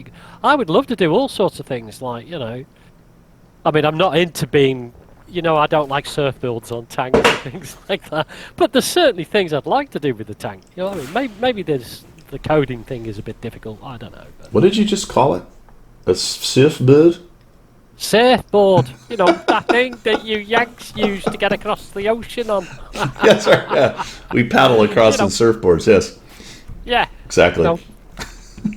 Hey, let's talk update 1.12, guys. Actually, you know what? We're going to take a 5-minute break. Okay. Rather than my eyeballs start to float. We're going to take a 5-minute break, guys. We'll be right back. I need to hit the head. Can you make sure you mute me, because they'll hear me talking still. I'll mute you. All right, guys. We'll be back in a minute.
I don't know what that gives me. I'll check it out later. Pilgrim just got an epic drop, guys. Valentine's epic drop. Wow. Check your. I'll check it later and see what I get. No, all you got to do is click on your. Well, I don't know if you're not in. If you're not in Twitch, but if you're in Twitch, you can just click on your account and there's a selection for drops. Oh yeah. Well, it looks like. Oh, I've already got the tank. I think it dropped me the tank, but I've already got it. It was probably a rental, right? Yeah. Wayne is expecting 5 to 6 inches of snow. So about that much. Well, yeah, I get that every winter. You got the camo in the tank. Wait a minute. Oh, okay. Oh, cool. All right. Is it a rental or you actually got the tank? No, it's the tank, but I've already got it. So Wayne got my joke. Wayne's the only one that caught my joke right there. Did you get gold compensation? nope. Oh. Boo. Oh no, that's a bit boo. Or was it a rental? Let's see if I got What's this. it Let's see if say? I got Does it say rental? No, it's just. There's nothing. It's just the tank. Oh, love machine camouflage. Ah. Very nice. I shall put that on now. Oh yeah, I was just looking at that. That's actually kind of interesting looking. Cliffy says it needs to be a blue water. No, it wasn't a blue. Who said that? Oh, Sparky said it has to be a blue water surfboard. That's right. Sparky spelled it surf as an SERF. Is that a board that is rowed by peasants? by peasants. Yeah, we had that conversation. Surfboards is what they used to collect the mud on to make their huts. Oh man! All right, some people are getting snow. Yeah, there's a big old snowstorm in the U.S. right now, guys. Holy cow! Or winters, across the whole of the country, or just about 2/3 or so. It's like Wow. we're just wet down here, and our temperatures aren't too bad. But just north of us is the line, and then it's just cold.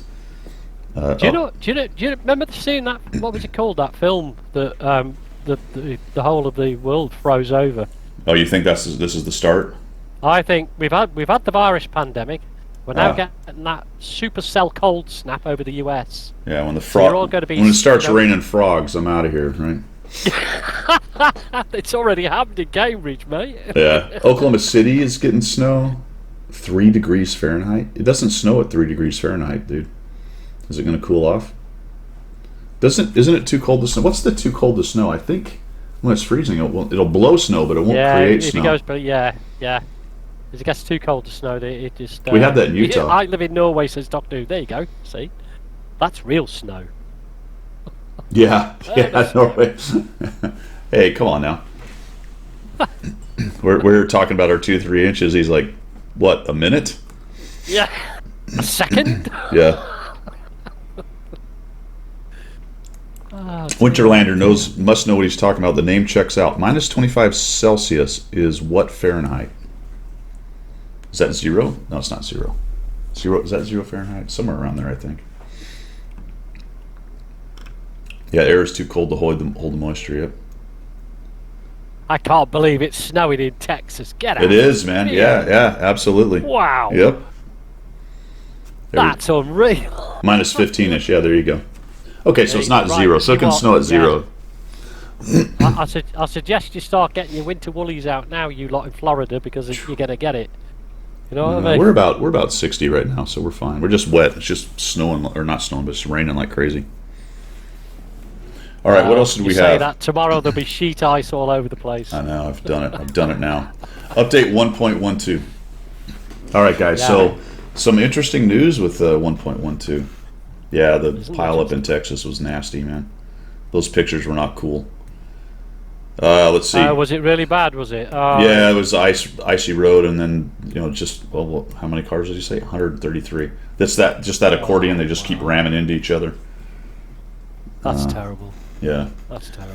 David says it can snow at 0 Kelvin. All right. Well, there you go. Really? Oh, so I guess down in the Antarctic and all that, like, it does snow, doesn't it? I suppose. Yeah. It depends on the moisture in the air, doesn't it? I guess. Yeah. Now I'm gonna have to research that. Now I'm not sure. Well, now we're on that tangent. There's a YouTube video that I think it's in Alaska. Some guy gets a bucket of water and throws it out of his window, and it freezes on the way out. Yeah. It's that cold. Instead of water coming out, it's snow. I mean, I suppose if the moisture is introduced from a different temperature area, Yeah. obviously it's going to turn into frozen, Freeze immediately. frozen, form. Well, that puts paid to going outside to take a leak, doesn't it? Because you'll be snapping it off, won't you? I was watching a video about this, the northernmost town, coldest town in village in Russia, and they were discussing the whole, how they live in the winter, and it was absolutely insane, man. And they weren't exactly the richest folk, and wow. They only had one potato between two. We're talking like minus 30, minus 40 kind of stuff, and they don't cancel school until it's minus 30 or 35 or some crazy shit. You will go to school, children. Yeah. Off you go, comrade. And the kid wakes up, and they have a outdoor outhouse. They don't have indoor plumbing. They have to go outside Oh yeah. in minus whatever it was. Right. Okay. Here we go. Right. You've started me now. Outdoor toilets. Right. People don't believe this in this modern world, but this pilgrim here used to live in a household that had an outdoor toilet and a tin bath because there was no indoor plumbing when I was a young sprog. And the worst thing about it was the outdoor toilet was a dual toilet with two traps, and it was shared with the neighbours. So me as a 9-year-old would go out to do my number was there a six. thing between? No. What? So yeah, I'd be sitting there. The father from next door would come in with his newspaper. Morning, lad. Sit there. And I'd be like, oh, good, I want to get out of here. That was my upbringing. And then if you wanted a bath, because I was the youngest, I had to wait till the whole family went through the bath water, and I got it last. Now, you people with bloody plumbing and indoor toilets don't know. I've never lived your life. There you go. Sorry. That's proper peasantry, that is. Surfboards. What the bloody hell is a surfboard? Anyway, there you go. I remember on the invasion, I hadn't taken a bath in 40 days. Just whores baths, with the wipes and stuff. A little bit of water from the water bottle. Wash your face, that kind of crap. Wash, That's it. Wash your groin. Make sure you don't get the funkification, but not a proper, not a proper shower of any kind, right?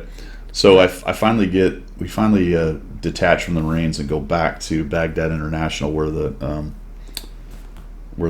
Army was, and relink with the ASOC there. And one of the guys had one of these solar showers. So I'm like, dude, can I use that? He's like, yeah, just go fill it up off the Bison, off the water buffalo, and you put it up on top of the Humvee. And it was, I want to say it was April by then, so it was just in the day it would get warm enough that you could do that. So I was looking forward to my warm shower, and all they had was two Humvees right next to each other, and we'd put Piece of Hessian across or something. yeah, the what is the damn cord, the nylon cord, whatever the hell it's called. Oh yeah, the paracord. Paracord across, and we had some plastic sheets, camo sheets or whatever. I think they were actually ponchos. So hanging on each side, and then you'd put the thing up there, and you go in between there, take your clothes off, and take a shower. Well, it was windy that day, and I'm like, by then, 40 days, you've been in a chem suit for 2 weeks. Oh, I know. It doesn't smell very good. Well, it's actually not bad because the chem suits have the charcoal liner, and the new ones have the new ones have whatever the hell it is that the additional effect of that is that it soaks up BO and smell. So you don't smell great, but we smelled worse within 3 days of putting on our standard uniforms than we smelled in our chem suits. It was crazy. Yeah. So anyway, I get in there, and at that point, it's like you going in and sitting down with the old man who's been crapping. He doesn't care. No. He's like, dude, I got to go. I mean, I just whatever. 9-year-old. It's got to happen, isn't it? Right. So you get to the point where you're like, whatever. So I get in there. I just take, and those things are like blowing like this, And I'm standing there, I am just out in the middle of this camp, and I give no shits. I'm like, you know what? I'm taking a shower, and this is warm water, and I'm just all sudsed up. And all the ladies in the army, And there were some, and a couple of them walked by, and they sort of glanced at me and just kept on going. Yeah. I'm like, They glanced in and went, yeah, nothing much to I'm like, dude, I can't help you. I have to take this warm shower finally, and I don't care. I just don't care. Brilliant, absolutely brilliant. And the Marines will all be laughing at you because the Marines will be like, "What? You took a shower? What the heck? Just keep going, man." Oh, dear.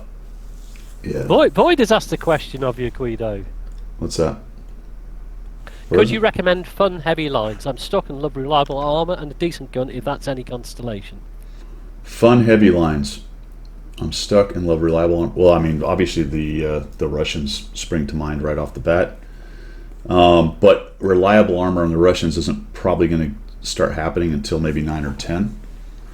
The 277 is good. Okay, good call from Joe. The T-29, the American line is actually pretty decently armored, to be quite honest, past the M6. Yeah. With turrets. The T-32 is actually a decently armored tank. The 103 is okay. So the American line, but you're talking turrets, all right? The Russian line, there's a lot of heavies on the Russian line. The IS and IS-3 armor aren't fantastic, but they're okay. The 257 and IS-7 are amazing, armored-wise. These are really armored. The ISM and the 705s are well armored. The KV-3, KV-2 are okay armored. They've been power crept. The ST-1 and IS-4 are quite nice. And then these are double barrels, and the armor is decent but not amazing. So really, it's hard to go wrong. The T-10 and the 277 are softer, but the 277 does have a really nice turret, and they've got good angles, so they are usable. So the Russian line's good. The American line, British line, kind of like the American line. These are painful. The Churchills and the Black Prince. Once you get to the Carnarvon and Conquerors, you got a pretty good turret. So that's a decent line for it. Yeah, I mean, for the British line, really a hold down, rich type game, really, isn't it? Yeah. Cliffy's coming in with the contrarian. Yes, if people dab too, but even if people dab too, things like a T-29 turret can still be useful. 110E5 is pretty good. It's got a big tumor on it. I know I'm recommending a lot of different things, but I think all of the lines, to be honest, all the heavy lines have something to offer. I would kind of avoid these Japanese ones.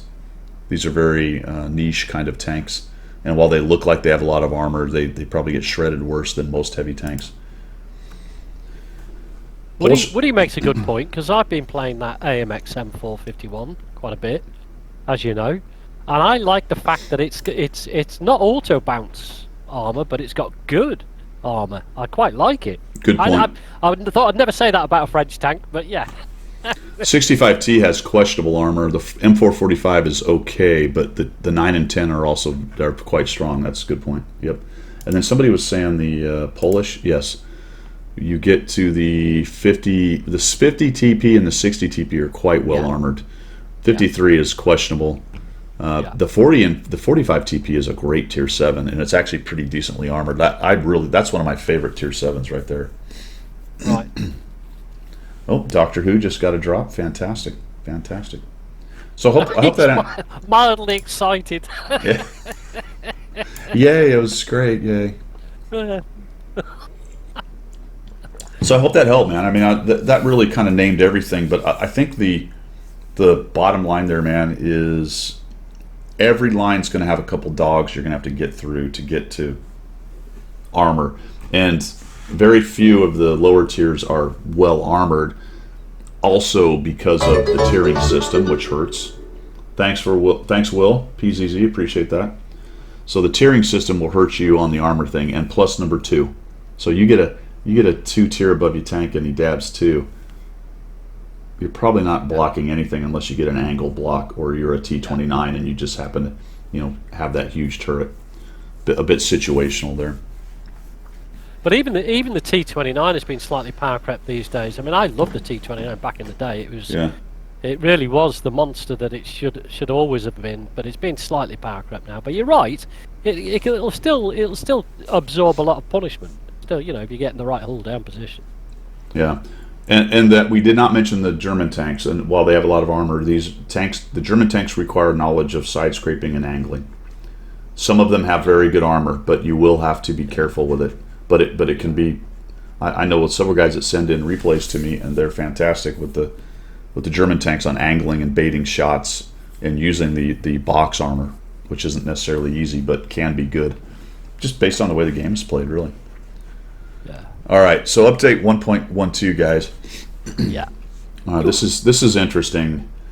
The article basically says they're canceling the expedition construct because people complained it was too grindy, and they're getting rid of the coins thing. And then within the next sentence, they've decided to increase the grind of Battle Pass from 45 levels to 150. Yeah. 3 times. 3 times longer. What? So Wayne, I don't think that's necessarily true, Wayne, because all right, this is the old apostrophes and sentence construct are important kind of thing. The article I'm getting off the Daily Bounce from Harkonnen's blog, and it says the title. Well, let me just show you. The title is Update 1.12 Test. No more expedition and reward tanks. No more expedition, and he's talking about the reward tanks. That's Yeah, because I didn't read that properly. Yeah, I didn't read that. I read it exactly like Wayne was saying. Yeah, there are reward tanks. And I think it's in the other article. Is it not on this one? Hey, thanks a lot. Appreciate it. Who was that? Can you give that shout out there, Pilgrim? Void, thank you very much. All right, right for on. following, buddy. Maybe I have to find the other article. I don't see it here. Anyway, the point is, I think there are reward tanks, tier 9 reward tanks. I'll show you the article in just a second. But what they're saying is there's no more expedition, which means there's not the multiple thing. There's still going to be frontline. There's still going to be Steel Hunter, and there's going to be an expanded battle pass. What we don't know here is how the reward tanks will be got. Is it at the end of battle pass? And what's going to happen with frontline and Steel Hunter apparently is they will accelerate your battle pass stuff. Yeah. So on the one hand, they're saying, "Hey, it's too grindy." On the other hand, here's your grind. I can't figure it out. It's weird. I think the proof is in the pudding because it's in common test. Once it's common test kicks off and people get into it, they'll see. We'll get an answer because there's nothing definitive from Wargaming anyway. But this is. However, my point is, and somebody just brought that up. Wayne's just brought it up. Not all of us enjoy the modes. I mean, I like front lines, but I don't like Steel Hunter. So yeah, I'll play front lines, but I'm not going to touch Steel Hunter. I don't care how they changed it. Therefore, am I in danger of not completing Battle Pass because of that? Yeah. So I really think there are reward tanks, guys, and this is the list I was talking about. The UDES 03 Alt 3 is a Swedish tank. The Sturv K, a Swedish heavy tank. Object 752, a Soviet heavy. These are all tier 9s that are in the files right now. The K91 PT, which is TD, the Cobra, a British medium tank, Lorraine 50T, and the Kunze Panzer, German medium tank. So I think there is a reward tank involved here. How exactly it fits into an elongated battle pass, frontline, and expedition, or not expedition, but Steel Hunter. And some people made some good points on the comments. They're like, well, the only reason I played some of these was to get the reward. So why would I play it only to increase my battle pass unless they've constructed it such that you really have to play it to even come close to getting your battle pass done? Yeah, that's a good point because I only played the competition on my EU account, my competition account, to get the Char 4. I wanted the Char 4. Yeah. So I only did it for that. And as soon as I got enough tokens, that was me done. Now, do I have to go through the whole battle pass to get it? Oh, by the way, you pay money for bonus battle pass stuff. So is this a case of now we're going to be able to spend money to get our tier 9 reward tank, or at least increase the speed at which we get it? Interesting, isn't it? It would not make any sense to me that they're going to make it easier to get the tier 9. It was a heck of a grind. People complained because of the grind, but on the one hand, those are always pretty good tanks, so they shouldn't really be easy. No, I mean, I actually didn't mind the fact that I didn't have to do both modes to get my reward tank. So my bugbear will be if I have to do Steel Hunter to get the reward tank, to get enough points to clear Battle Pass or whatever, however they're going to link it in. Yeah. Because yes, I enjoy Frontline. I absolutely detest Steel Hunter. I just don't find the mode interesting whatsoever. And now it looks like to get the reward tank, I'll have to do both modes. Well, I mean, yeah, we'll have to. Yeah, it does. We'll have to wait and see. I mean, there's no details in there on how that's going to work, but it is Common Test 1.12, which is close to happening. It's almost there, then, isn't it? Right. Did the article say this? I want to say this article said this week, but that ain't happening. Where did it say? No, it said. Oh no, the Common Test is happening. Never mind. Is happening. Not the release. I'm sure the release is probably several weeks away at least, maybe a little bit more. So I don't know, guys. This is going to be kind of interesting to see what happens with this. I'm not really sure how this is going to go down. The thing for me, I don't know about you, but Battle Pass was never something in the background. I actually played towards trying to get that cleared. Now I feel that's just going to be a background noise. But Battle Pass happened in pubs, so that was fine for me. A pub grind for the main game, I had no problem with. I would actually like that. If you got through that in a year, you could come up with... So here's what I hope the construct is. I hope the construct is 150 levels of Battle Pass, which means Battle Pass has to be much longer than it has been. So are there going to be seasons? Maybe not. Maybe now it's just a year of Battle Pass. With the extra... No, they said there was going to be 3 lots of 50s, didn't they? It's going to be blocks of 50. 50. Okay, so 50, 150 total. All right, fine. There's seasons. Got it. Yeah, that's right. It did say that with 3 different commanders. So that's fine if over the year you can do it with Battle Pass, and if they're going to have these extra modes and they're going to help, but you can still do it without them. That will be the question. Can you do it without doing the extra modes? Yeah. If you can, that's going to hurt the extra modes. Yeah. Some people like them just to like them, but a lot of people play them just because the rewards. This has always been an argument of mine that wargaming really misses the boat a lot on incentive to reward. You know, why they build stuff and why they put rewards, and then why people play them don't always match up. Yeah. Yeah.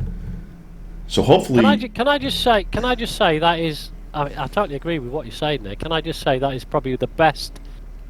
I don't know if it's your gamer tag, buddy, but it's the best name I've seen on Twitch to date. The farting bunny monster. Sorry, it's an English humour thing. I just find that incredibly funny. That is top dollar. Yeah, that is just not a monster you want to meet, man. Is it not? No. It's a cousin. Just imagine under the quilt that happening, can't you? It's got to be a cousin to the Monty Python Vorpal Rabbit, right? It does. Yeah. It does. It fits right into that, doesn't it? What, the bunny? Sorry, I just had to do it because I was just dying to laugh, and I didn't want to die laughing at something serious you were talking about. So I was like holding it in. No, you ruined the moment. It's over. What the hell was I even talking about? I have no idea. I don't know. Doesn't matter. Doesn't matter. We were talking about Valentine's Day dinners, weren't we, or something? I can't remember. It was delicious. It was a fillet. It was nice. I've yet to have mine. Premiums. 2 puddings. I hope that's not a euphemism for something. No, not at my age, mate. The best thing that can be had is I'm left alone. Yeah, just leave me alone. That's fine. Hold on. Should I just take this until I feel better? It's not like finish the bottle, right? No, you don't. What do you mean? No, you don't. Yeah, just 2 tablespoons, little tablespoons. Yeah, I did. Yeah. I'm saying, like, do I need to finish this bottle? Not necessarily, no. Yeah. Just like whatever. All right. The the family's starting to move, so I am now in play for random questions. No, it's my daughter That's asking fine. about. She's got some cough syrup for her cough. Yeah, exactly. That's what you're for, Guido. Yeah. Nothing else in that household. It's the same as me. Go and ask him. He'll know. So some of the premiums are getting buffed along with in this update. Oh yeah. Oh yes. 15, is that the number? 15 premiums Yeah. are looking at getting buffs, and they're going to start it off with 4 of them: the STG, the T34-3, as if that needs a buff, the STA-2, and the Super Pershing, of all things. And the STA-2, all those tanks have actually been recently buffed. Yeah. They have. Yeah. And Within the last year or two. I haven't got the stats. I sent you in Discord all the details. Yeah. But generally, it's either, if it's not armor, it's the Mobility. accuracy, gun accuracy, and dispersion, all that sort of stuff that's getting buffs. So, I think the Super Pershing is getting another buff to its specific power, so it's going to accelerate traverse power and even everything, faster than it because it just got a buff on that a while back. Yeah. Wayne doesn't like. I like the Super Pershing, man. It's one of my 3-mark tanks, but that was a long time ago. I don't know. I can't remember the last time I played the Super Pershing. All right, so that's going on, and then some UI mods. What are the mods that are the? Yeah, we've got 4 mods which have been brought in by Wargaming from the whether it be Aslan or wherever. But interestingly, the hit point counters, so you can see how many hit points the whole of the enemy team has. Right. That's coming in on the UI, which I guess it's not. That's something that's not going to give anybody advantage. It's just nice to know. That's been a pretty standard mod for a long time. Yeah. Yeah. Spotted icons, so you can now see the enemy. You can get a list of which enemy tanks have been spotted. Excuse me. No, I'm having a cough. Oh, no. Sorry. So that'll come up as you can pull up the list of tanks and it shows you which ones have been spotted. You can get your last battle result in game. So if you're in your next battle but your old battle hasn't finished, your last one you can go. That's handy if you're trying to 3-mark or you're trying to do. Yeah, that's a mod that that's a mod that's been out too. Yeah, and then the final one they're bringing in is the default aim magnification hotkey. So you can set up your magnification from normal view to sniper view to whatever magnification you want to set it, and then you can hotkey it. Yeah. So you can go directly to it. Now, my question earlier on to you, and maybe the team, the guys will know, is if that works with something like Aslan's magnification mod, which means you can magnify to a pixel on the enemy tank. Is that going to be? I would imagine the hotkey will work, so you can zoom in with a touch of a button like that. Yeah. On a pixel. I don't agree with that mod, but there you go. That's my personal opinion. I think it stinks because it gives people an unfair advantage in my eyes. I'm more concerned with the zoom out than the zoom in. I'm not that bothered. Well, there is by that, the zoom. so you can see behind the building. Yeah, there's more utility to the zoom out than to being able to zoom in on 1 pixel. Yeah. Well, the whole concept of that is, unless everybody has it, it's an unfair advantage in my eyes. Yeah, the zoom out's the big one, but that's not on the list, so it doesn't look like they're going to increase that any.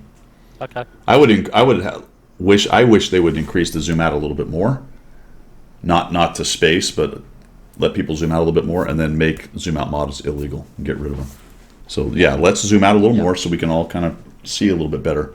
But then we can get rid of all the various zoom out mods, which I think is an unfair advantage. Yeah, I do. I think the fact that you can see behind a building and see which way the enemy's gun barrel is pointing is unfair. It's not cheating because it's allowed in the game. I'm not saying it's a cheat. I'll just say it's unfair that you can get that advantage over the enemies. Well, the criteria for the buffs, for illegal buffs or illegal mods, is supposed to be an unfair advantage of some kind. Exactly. That is debatable because what is the definition? And they've danced that line, and certain things are legal, and they say it's legal, and that's what it is. But in my opinion, the zoom out mod meets the criteria, in my opinion, for an unfair advantage. It's important enough that to not allow everyone to have it and to allow people to use it in mods is, in my opinion, an unfair advantage. Let's reattack because I just read this again about the reward tanks. It does say in the daily bounce, Wargaming decided to end the expedition event. We got that. Instead, we will get Steel Hunter and Frontline seasons each year, similar to rank battles and no reward tanks. It does say that. Oh yeah. Steel Hunter and Frontline will no longer have tokens, but I don't think that means I don't think that means that the whole battle pass thing might not have a reward tank at the end. No, I think they've got to keep that in because nobody will do it for any other reason. Because what are they going to do with all those tier 9s unless they're planning on selling them? Yeah. Yeah. Don't know. Battle Pass season 1 to 3 had 45, 100% chance. Yeah. So I don't know, guys. I think there's a lot of questions here. I guess in theory, I don't know how the common test would, unless they put an article out. I don't know how you would learn how it works in common test. I suppose you could look at the mission UI and see what it says. Available for 5 keys. Yeah, exactly. there will be a description, I think, of. Well, you would hope there'd be a description of how it all pans out. Well, Bonzi says possible rank battle rewards. That's true. Could be. Yeah. Oh, okay. Yeah. Why would you do... Okay, you would do Battle Pass because, A, it gives you lots and lots of goodies like equipment and directives and all the rest of it, and at the end of it, it gives you lots of bonds. So, of course, you would still want Battle Pass running because it brings a lot into the game for you. Right. But the other two modes were linked to getting the reward tank, and that was it. Right. You know. Yeah. So, if they're now combining the two, what would happen to the reward tank? Surely they must bring that into it. Well, Cliffy says maybe it's was it Cliffy or Bonzi? Where is that? Rank battles. Bonzi said it. Maybe they're rank battle rewards. This is huge speculation, guys. I mean, there's just not enough information to go on. I don't know. It does say in that leak, and somebody brought up the point, Cliffy, how accurate is the leak? Good question. I don't know. That goes back to, is it an official leak? Is it a leak? Is it a leakety leak? I don't know. For Harkonnen, it's quite sketchy because normally what he puts out there is pretty much well researched and accurate. But this feels like it's a cut and paste job by Harkonnen, that he's not got it from somewhere. Yeah, I don't know. It doesn't feel like it's normal. I haven't actually trolled on Watt Express, so I don't know if they're talking about it. I assume they are. Okay, I haven't checked myself. Yeah. So anyway, it's on the RU servers. The RU forum is talking about it. Yeah. But there's no specifics with that at all. In fact, they're more interested in some other things. Going on about premium tank buffs and so on. So the quality of life stuff is cool. The premium tank thing, that's it. I mean, we could go on for another hour. I don't want to quite get into it, but no. What the point there is, what is the strategy for balance when all you do is continue to buff the low performers and you don't address the high performers? Where does that end? I don't know. Yeah. And you and I were talking about it before. I mean, obviously they want to sell more premium, so is this an effort to, buff up some premiums that don't sell very well anymore in an effort to sell them? Yeah. I don't know. I mean, in Wargaming's minds, they must have the data and gone, well, these are not selling very well. Why? Well, because they've been power crept. But they're premiums, so they can do what they like with the premiums, so they'll just bang everything on it to make it viable again, I guess. You've just had a follow from, sorry, I missed the name. Loot Box Mechanic and Bog Loot Box Pocket. Mechanic, yeah. Bog Pocket was 13 minutes ago. Thanks to both of you for the follow. Much appreciated. I think we covered Void, but Void 13, 460 as well, and Will PZZ. So thank you so much, guys. Thanks for coming by. I appreciate it. We do this every Sunday. Oh, we got another one. Supernova. Oh, it's Supernova. Shout out to Supernova. Supernova, I don't have your stuff. Throw your link down there, man. Supernova is one of the NACCs, and he streams. How did the 3 mark go, dude? Did you finish either one of those? He was trying to 3 mark yesterday on stream. I watched a little bit of those two things. Yeah, man, throw your link down there. Actually, you know what? I think I disabled links. Let me find you. I bet I did. I did disable them. Hold on, man. Let me get you taken care of here. Entertain the crowd, Pilgrim, while I do this. Well, I'm just going to say thank you to JGC for subscribing for 16 months, man. Wow. Check you out, dude. Oh, man, thank you so much. While everybody's on, don't forget, if you come across Pilgrim of Many Pilgrims on the NA account and he's in his E25 or his leaf blower and you kill him, Pilgrim will gift you 500 gold. Oh, right. Apparently. Yeah. But you have to find me in an E25 or a leaf blower, kill me, and I'll gift you 500 gold. In fact, one person's already won that. But that was for a different reason. Well, I was up against a team that had the 59G, the gold version, and I said to my team, the person who kills that 59G will get 500 gold gifted to them. And I think they didn't believe me, but it actually happened. Because I'm so jealous of people who got the 59G, because I tried so hard to get that tank. I had almost the entire team hunting down the 59G. It was awesome. The old yellow one. It's not quite. All right, there's Supernova. There's a link to Supernova's stream, guys. Check that out. I'll have to add him to my shout out list right there. I recently, now that we're getting more people, I actually turned off the link thing because I was talking to some other streamers. Like, yeah, if you get some people in there that want to jack with your stream and you've got the links turned on, they're going to go crazy. So. JGC, thank you so much. 16 months, much appreciated. Like I was saying, we do this every Sunday. Starts at 7. You can catch the VOD, or you can catch. I will actually put this on my YouTube channel. So there's lots of ways to watch Coffee Talk with Pilgrim and I talking bollocks about tanks and whatnot. And we have another Australian in the house. Look, Loot Box Mechanic is from Australia. Oh, fantastic! 2 a.m. Oh man, fantastic! Thanks, man. I appreciate that. All the way from Australia. That's great. 2 a.m. Oh, there we go. Another late. colonial. That's what. Oh, stop. Well, behave.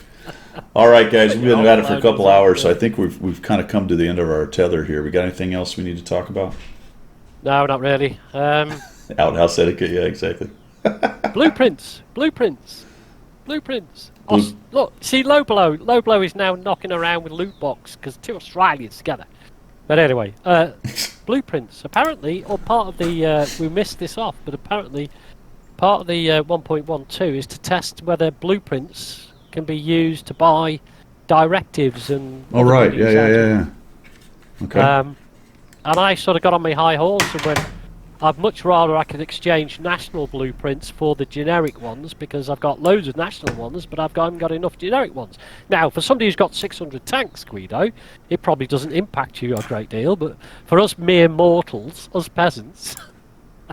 You know, having the opportunity to take blueprints and use them wisely how we want to help with the grind would be ideal. I don't want directives, thanks to Wargaming. I am using them on my EU account, but you can see on the NA I've got 4,163 universal blueprints. Yeah. Got a lot of them. Yeah, so blueprints, that'll be cool if you can trade them in for something useful. That'd be nice. Wouldn't it be nice? Yeah. All right, guys. That is pretty much it for me. Any last minute questions from anybody? Oh, we got to shout out Low Blow too, because I got this thing set up. Here we go. Shout out to Low Blow. What happened? There's his link. I got to set up Supernovas too, so I can do it easily next time. Check out his stream. Does a lot of DCS. Good streamer. Lots of fun. Anything else, man? Parting shots. I keep flashing this bottle off to you guys. Ginger beer. Yeah. Have a little ginger. No, that's ginger beer. No, that's not alcoholic, right? It's just a soda. No, it's non-alcoholic. No, it's like a root beer kind of. Yeah. Root beer. Yeah. But it's made locally, and it's my good house janitor just got me 4 bottles of it for Valentine's Day, so that's bottle 1, and I'll be necking that later. Sounds delicious. All right, that is all I've got. This is Guido signing off from the left side of the Atlantic. And this is Pilgrim signing off from the correct side of the Atlantic. Hey, you guys have a good week. Like I said, I'll be streaming tomorrow. I actually may stream later today, so don't know. But I do appreciate everybody come by. 78 is a good crowd for me. Like I said, we do this every Sunday, so if you want to check it out, that's all I've got. We'll see you guys later.